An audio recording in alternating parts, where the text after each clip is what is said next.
السلام علیکم ناظرین کرام، نئی ویڈیو میں آپ کو خوش آمدید کہتے ہیں۔ پہلی بڑی خبر میں نے رات کو آپ کو دی تھی کہ تحریک انصاف کے وفد کی صدر پاکستان کے ساتھ ملاقات ہوئی ہے اور صدر کو یہ مشورہ دیا گیا ہے کہ آپ چیف جسٹس کو ایک خط لکھیں، انہیں بتائیں کہ ملک میں دھاندلی ہوئی ہے اور دھاندلی کی تحقیقات کے لیے آپ ایک کمیشن بنائیں۔ اب چیف جسٹس تحقیقات کرتے ہیں نہیں کرتے، کمیشن بناتے ہیں نہیں بناتے، وہ فرق نہیں پڑے گا، آپ قدم اٹھائیں۔ پھر اگلی خبر ہے، کیونکہ صدر کے پاس بہت سارے کام کرنے کے اختیارات آن پیپر ہوتے ہیں۔ اب آپ جانتے ہیں کہ الیکشن کا رزلٹ آ چکا ہے اور الیکشن رزلٹ کے مطابق تحریک انصاف کے آزاد امیدوار سب سے زیادہ اکثریت میں جیتے ہیں۔ تو آپ یوں کہیں کہ پاکستان تحریک انصاف اس الیکشن کے بعد اکثریتی جماعت ہے۔ اب رات کو پاکستان پیپلز پارٹی کا اجلاس ہوا، سینٹرل ایگزیکٹو کمیٹی کا اجلاس تھا۔ وہاں پوچھا گیا کہ کیا مسلم لیگ نون کے ساتھ اتحاد کر لیا جائے۔ اس پر رائے تقسیم تھی۔ پیپلز پارٹی کے لوگوں نے زرداری اور بلاول کو کہا کہ دیکھیں، اس قسم کی اپاہج لولی لنگڑی حکومت کے اندر بیٹھنا مناسب نہیں ہے، یا تو ہم وزیر اعظم بنیں۔ دوسرا طریقہ کار یہ نکالا گیا ہے کہ اگر کوئی اور صورت نہ نکلے تو ہم یہ کر سکتے ہیں کہ ہم مسلم لیگ نون کو وزارت عظمیٰ کا ووٹ دیں اور خود ہم اپوزیشن میں چلے جائیں، جیسے 2008 میں نون لیگ نے کیا تھا۔ لیکن اس میں ایک اور بہت دلچسپ تجویز ہے۔ پیپلز پارٹی پنجاب کے لوگوں نے کہا ہے کہ آپ تحریک انصاف سے اتحاد کریں۔ اب اس پر غور کیا جائے۔ اب پیپلز پارٹی کا سینٹرل ایگزیکٹو کمیٹی کا اجلاس کل مکمل نہیں ہوا تھا، بغیر نتیجے کے ختم ہوا۔ اب آج وہ دوبارہ بلایا گیا ہے اور وہ تجاویز سامنے آئیں گی۔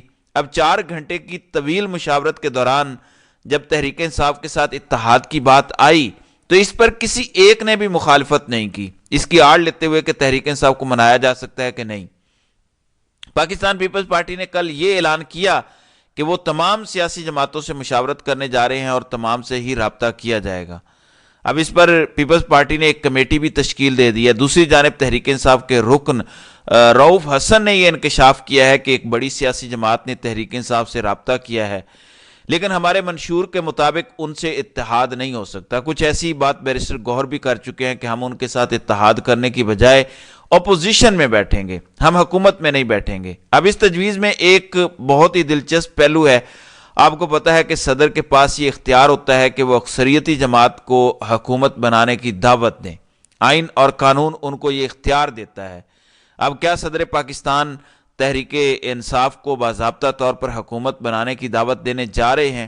اب صدر پاکستان اگر یہ کام کر دیتے ہیں تو نون لیگ اور پیپلز پارٹی کے حکومت بنانے کی اخلاقی حیثیت ختم ہو جائے گی۔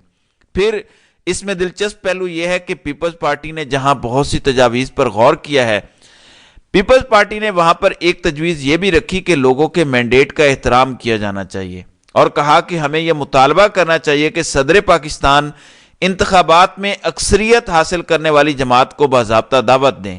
ہمیں یہ مطالبہ ضرور رکھنا چاہیے۔ اس سے ہوگا کیا؟ ایک تو صدر پاکستان تحریک انصاف کو خط لکھیں گے یا ان کو دعوت دیں گے۔ کل ملاقات تو رؤف حسن اور عمیر نیازی کے ساتھ ان کی ہوئی ہے۔ پھر مسلم لیگ نون پر پریشر بھی بڑھ جائے گا۔ مسلم لیگ نون بھی اس ساری صورتحال کا انہیں اندازہ ہے۔ مسلم لیگ نون کا اجلاس جاری ہے جاتی عمرہ میں۔ کچھ خبریں یہ ہیں کہ مریم نواز وزیر اعلیٰ پنجاب کے طور پر آ رہی ہیں، لیکن دوسری طرف خبر یہ ہے کہ پیپلز پارٹی کے اجلاس میں کل یہ خبر سننے کو ملی کہ شاید نواز شریف کی یہ خواہش بھی ہے کہ مریم نواز کو وزیر خارجہ لگایا جائے۔ پتہ نہیں وہ اتنی کمپیٹنٹ ہیں کہ نہیں، یا ان کا کیلیبر یہ ہے کہ نہیں کہ وہ ملک کی وزارت خارجہ سنبھال سکیں۔ کہا جا رہا ہے کہ آج شہباز شریف اس پر پریس کانفرنس بھی کریں گے۔ پھر یہ اتحادی آپس میں بھی رابطے کر رہے ہیں۔ فضل الرحمان سے نواز شریف نے رابطہ کیا اور وہ نواز شریف سے خوش نہیں ہیں۔ پھر اختر مینگل نے بھی فضل الرحمان کو ٹیلی فون کیا ہے اور عام انتخابات کے نتائج پر تشویش کا اظہار کیا ہے۔ پھر امریکہ بھی بول پڑا ہے اور انہوں نے ایک بار پھر انتخابات میں بے ضابطگیوں پر تشویش کا اظہار کیا ہے، بلکہ باقاعدہ تحقیقات کا مطالبہ بھی کر دیا ہے۔ انہوں نے کہا کہ پاکستان کے انتخابات میں مداخلت اور دھاندلی کے دعووں کی مکمل تحقیقات چاہتے ہیں۔ ساتھ ہی انہوں نے کہا کہ ہم سیاست اور انتخابات سے متعلق پرتشدد واقعات، انٹرنیٹ اور فون سروس کی معطلی کی مذمت کرتے ہیں۔ اس نے الیکشن کے نظام پر منفی اثرات چھوڑے ہیں۔ ہم چاہتے ہیں کہ پاکستان کا عدالتی نظام مداخلت اور فراڈ کے دعووں کی مکمل تحقیقات کرے. ہم آئندہ دنوں میں اس پر نظر رکھیں گے. یعنی امریکہ کہہ رہا ہے کہ نہ صرف آپ تحقیقات کریں بلکہ ہم اس پر نظر بھی رکھیں گے. جبکہ پاکستان کا عدالتی نظام کیا کر رہا ہے؟ لاہور میں ڈاکٹر یاسمین راشد کے علاوہ ایک اور امیدوار نے بھی درخواست دائر کی تھی کہ یہاں پر نواز شریف نہیں جیتے، تو عدالت نے ان کو کہا ہے کہ ہم نے تو درخواستیں کل رات خارج کر دی ہیں، آپ ریٹرننگ افسران کے پاس جائیں. یعنی اندازہ کریں جن لوگوں کے پاس آپ بھیج رہے ہیں وہی تو اس کی وجہ ہے. اسلام آباد کی دونوں سیٹوں پر الیکشن کمیشن کی پھرتیاں دیکھیں کہ فوراً ہی نوٹس جاری کر دیے ہیں.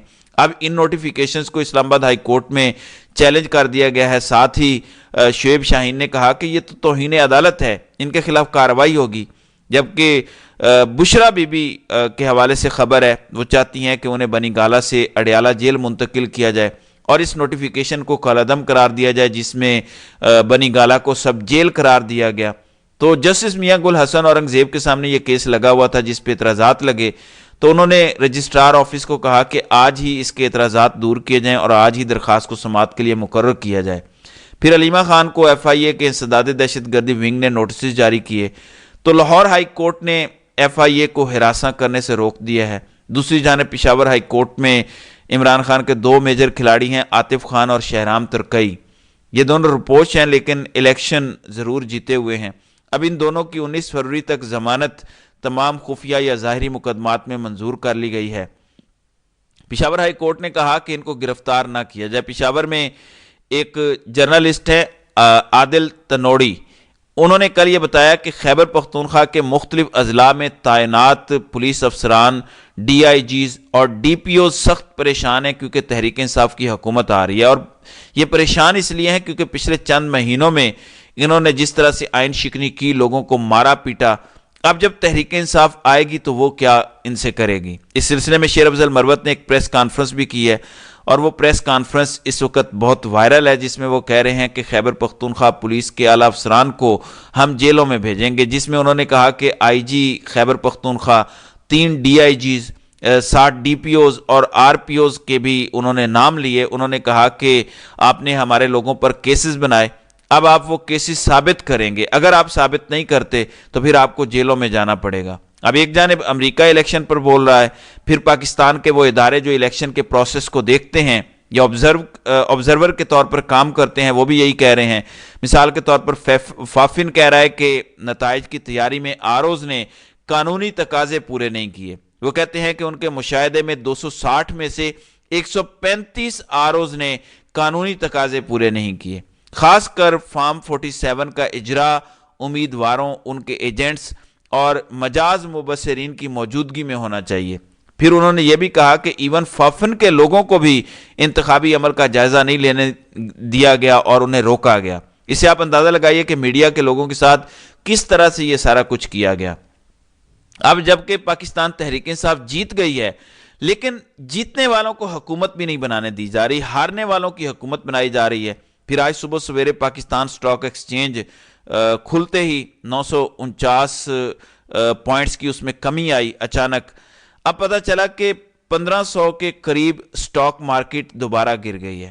آخر کیوں اتنی کمی ہو رہی ہے؟ 5000 پوائنٹس پچھلے 3 دنوں میں گر چکے ہیں اور اس کی وجہ غیر یقینی کی کیفیت ہے کیونکہ جس کا مینڈیٹ ہے اس کو حکومت نہیں بنانے دی جا رہی، جس کی وجہ سے تاجر طبقے کے اربوں خربوں روپے ڈوب گئے ہیں اور پاکستان اس وقت مزید مشکلات میں گھرتا چلا جا رہا ہے، خاص طور پر معاشی لحاظ سے. تو ناظرین کرام، آپ کی اس ویڈیو کے حوالے سے کیا رائے ہے؟ آپ اپنی رائے کا اظہار کامنٹ سیکشن میں ضرور کیجیے گا.